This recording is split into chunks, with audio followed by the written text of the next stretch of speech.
Welcome to Morning Vibes with Dr. Jerry the First, episode 297. It's Sunday, the 8th day of July, 2018. My names are Dr. Jerry the First Oguzie. And today, I want to discuss with you 8 ways your money habits are ruining your relationship.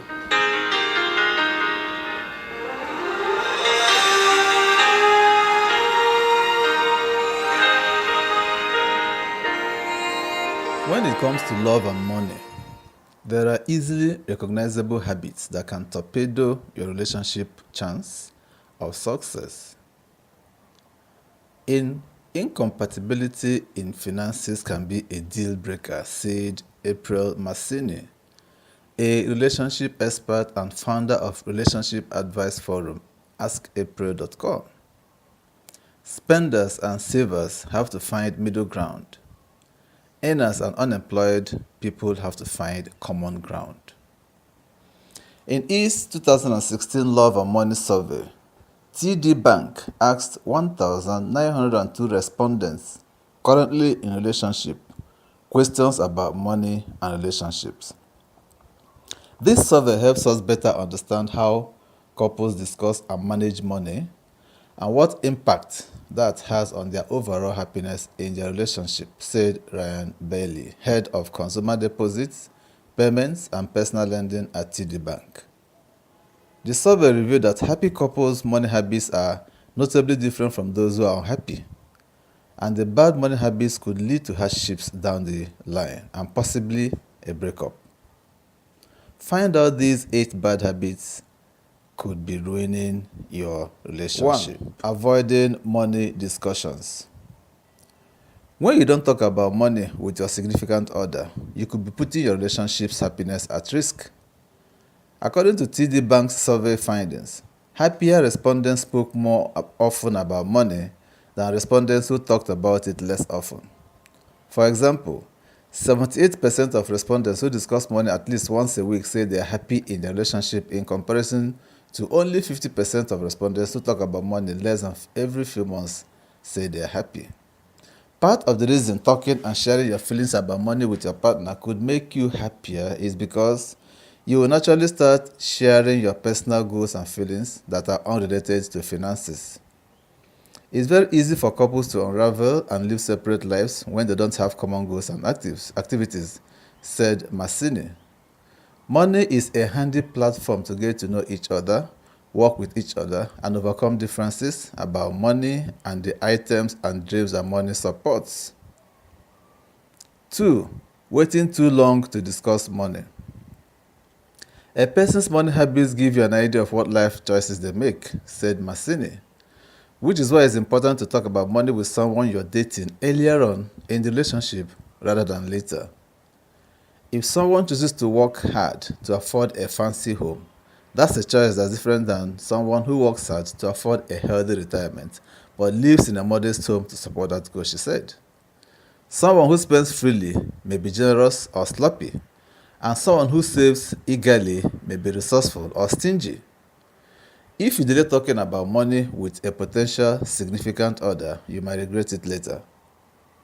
In the TD Bank Love and Money Survey, 24% of all respondents said putting off money conversations was their biggest money mistake. And of the happy respondents, 20% said waiting too long to talk about money was their biggest financial mistake in a relationship.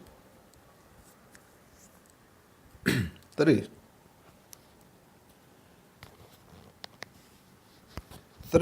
Keeping separate bank accounts. The expression sharing is caring might sound childish, but sharing money is an important ingredient to a happy relationship. Long gone are the days when one person handled all of the finances in a relationship or household. There are very few people who feel that one partner should handle the money on their own anymore, said Masini. That model has left the building. People want to share the responsibilities and planning of finances as a couple. In fact, couples who keep their money entirely separate reported less happiness than couples who shared some or all of their money, found the TD Bank survey. 86% of happy respondents said they combine at least some of their money versus 14% of happy respondents who don't. Even sharing just one bank account can make a big difference.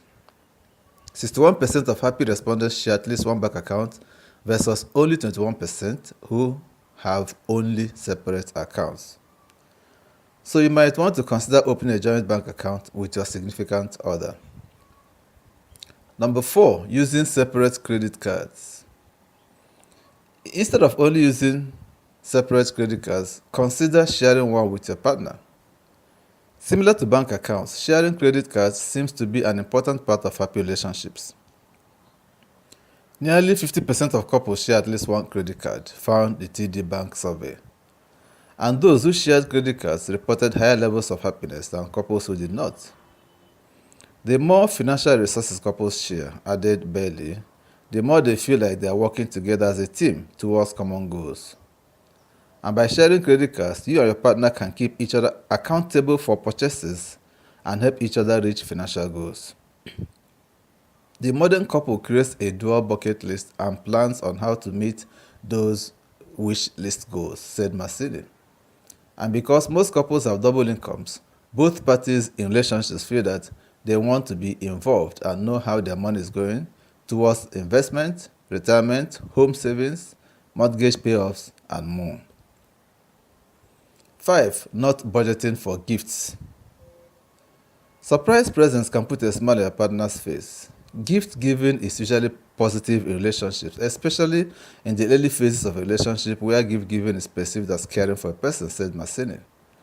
Someone who gives gifts is typically generous, and this generosity becomes apparent in other areas of a relationship, but it will first show up in simple gift giving. However, it's best to have a budget in place before buying a gift. Nearly one quarter of happy respondents in the TD Bank survey said they specifically set aside money to budget or save up for a gift. Meanwhile, only small percentages of happy couples pay for gifts by wrapping it, such as using a financial windfall or forgoing other expenses. Number 6, neglecting to save up for vacations. Paying for vacations is similar to buying gifts. The more budget planning, the better. Couples who didn't specifically budget for vacation costs reported lower levels of relationship happiness from the survey. Only 18% of happy respondents use a credit card to cover expenses and pay later, while only 6% of happy couples use a financial windfall and 4% sacrifice other costs to pay for vacation. You don't want to regret saving up for vacation because it plays such an important role in mental health. So many of us take work home and into bed, literally, with us, said Masini. Technology linking us to work and obligations is pretty much around and everywhere, giving us an opportunity to work and stress out. Vacations are important to mental health for individuals, couples, and families. And budgeting and prioritizing vacation finances will absolutely create happiness in relationships. Number 7, hiding a financial secret. Secrecy is really a good thing in a relationship, and most couples, 90% of happy respondents said they are not keeping a financial secret. Still, 11% of happy respondents said the second highest percentage said their biggest money mistake was keeping a money secret. 1 in 10 said they will consider breaking up with someone if they discovered a financial secret, said Bailey. And millennials are even less forgiving.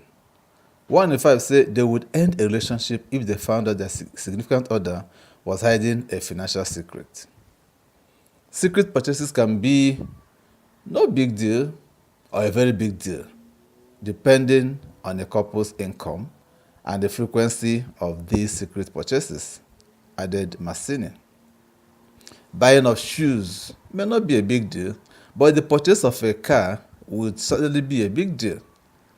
However, Masini said financial secrets that involve spending money on someone outside of your relationship can be the most damaging.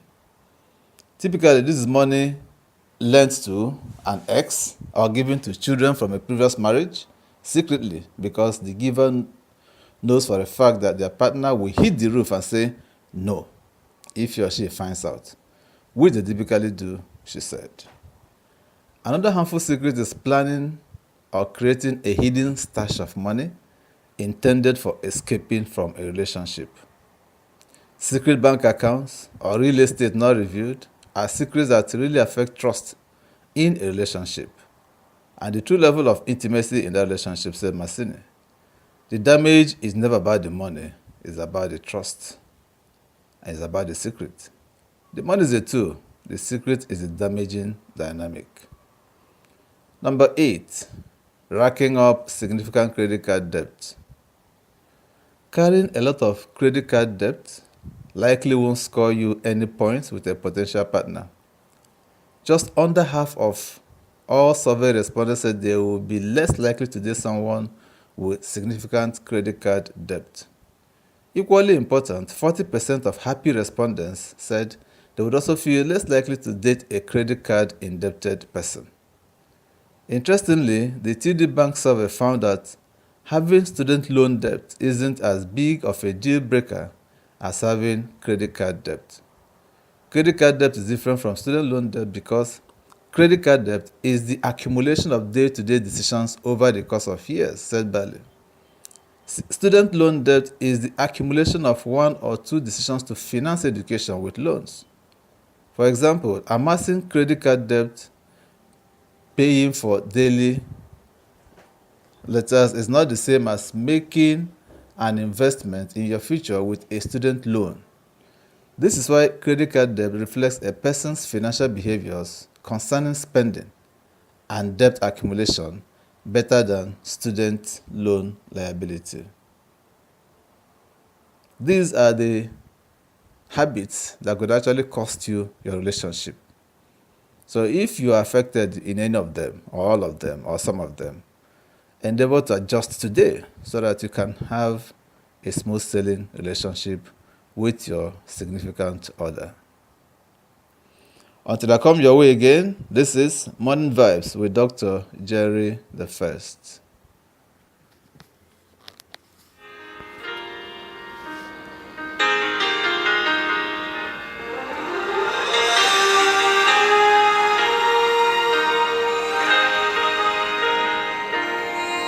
This program is powered by Topitup Media and Communication Nigeria. All rights reserved. Thank you for listening to this broadcast today.